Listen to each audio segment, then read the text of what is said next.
Alright guys, so let's do a Scream ranking. I've never done one of these before, so I figured what the hell, now's a good time. Maybe when the next one comes out, I'll just kind of let you know where it would fall.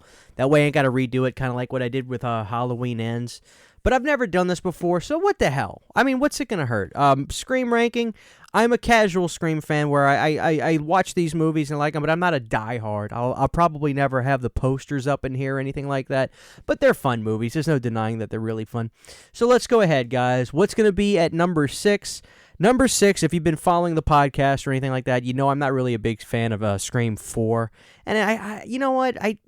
I'm going to try again one day. And I don't even want to use the excuse of I don't like the way the movie looks. I mean, that's kind of a moot point. Okay, so I don't like the way the movie actually looks. That, you know, there's a lot of movies I love that kind of look like shit. I'm not even going to lie, whether they were filmed. Like I love Madman. Some of that movie is out of focus. So it's kind of a silly argument. I just don't like the movie. I don't like Jill or the villains or anything like that. None of it just seemed very threatening to me. And I don't like that era, quite frankly. Maybe down the road, that era will become more vintage and looked upon through rose-colored glasses for me. But for now, it doesn't really hit. So Scream 4 is going to come in at number 6. Coming in at number 5, guys, is actually going to be Scream 5. I'll be honest with you, maybe Scream 6 has just, I think it's outperformed in more ways than one, which is great because the box office is good for it. But I don't know. I like all these films from here on out. Like I like some more than others, but I think 5 kind of is falling out of favor for me a little bit with how much more fun I found 6 to be and how much more enjoyable the characters of the sisters are.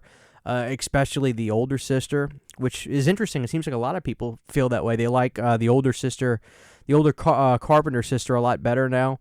So, yeah, I think Scream 6 just kind of, I think Scream 5, rather, is just kind of slipping in my favor of how much I enjoy that film now that I have something else to compare it to. Coming in at number 4, I know it's at number 4, but I really like this film. I expected this to be dead last for me. Scream 3. I totally dig this movie. I hadn't watched it in years and years, and when we did it for the podcast, people were telling me, Christian, just keep your eyes out for this dream sequence that Sidney Prescott has. I loved it. That's my favorite part of the movie. I want a Scream film like that. I want a whole kind of Scream movie with that almost Lucio Fulci-esque dream sequence with the ghost mom with like the clear like powdered white face to make her look just like ghastly.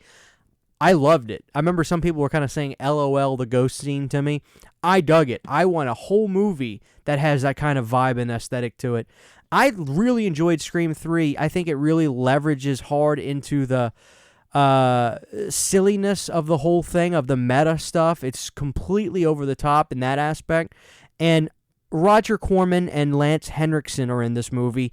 I can't tell you how much brownie points that gets from me. I mean, that's an automatic B- from the start. Just knowing that Lance frickin' Henriksen, one of my favorite actors, and the pioneer of low-budget cinema, Roger Corman, are in this movie.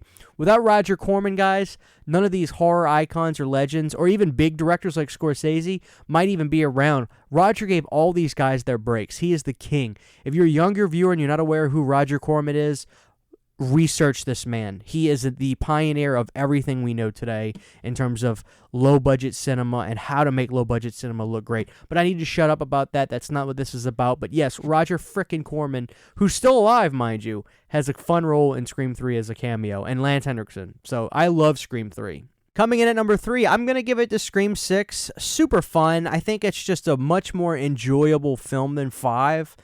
I dig the New York stuff. The subway scene and the gas station stuff is some of my favorite stuff I've seen involving the franchise. Just super suspenseful and fun. I love it. I love suspense. I love scenes that have me on the edge of my seat, and Scream 6 did that so well. Not to mention that ladder sequence. Oh, God, that was brutal. So, yeah, Scream 6 had a lot of suspense, and that goes a long way with me. Seeing it multiple times could change my opinion, but look, as for now, I got the one viewing of it, and I dug it a lot, so I'm going to put Scream 6 at a fairly high spot. Coming in at number 2 is, in fact, Scream 2.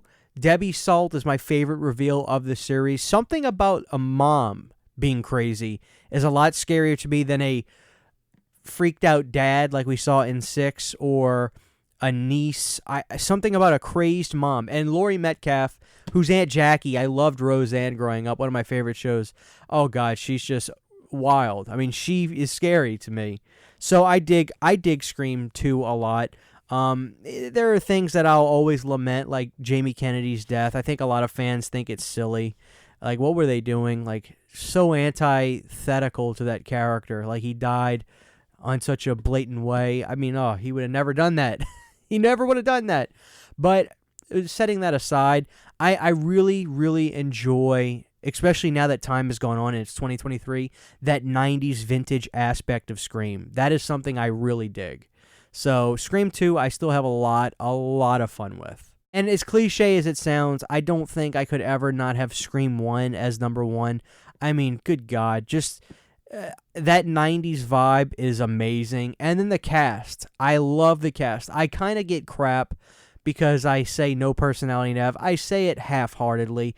To say that she's a bad actress would be silly. She's not. I'm just not a mega fan of the Sidney Prescott character. I'm much more into the flamboyant-esque type of leads with a lot of personality.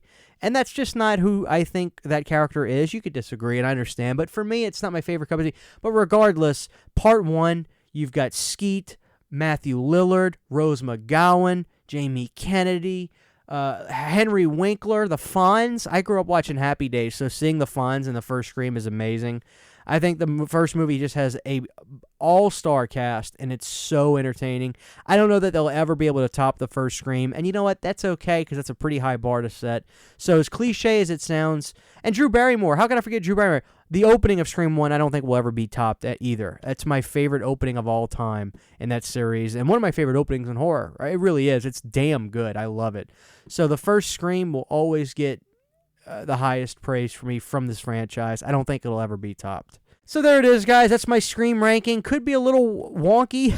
I get it. But I'd like to know, what do you think is a more underrated title in that series? I dig Scream 3. I really thought I was going to hate it, but revisiting that film, I enjoy it so much. I think I want a movie that is filled with that kind of dream sequence type stuff. I love it. I love it to death. So thank you guys for watching. Let me know your list down below. Good old CHH signing off. Be sure to give this video a thumbs up and sub to the channel if you haven't. See you guys next time. Thank you to all of my Patreon supporters who make videos like this possible. To get behind the scenes photos, videos, music, private live streams, and more, you can subscribe to my Patreon for as little as $1 a month. Thank you very much.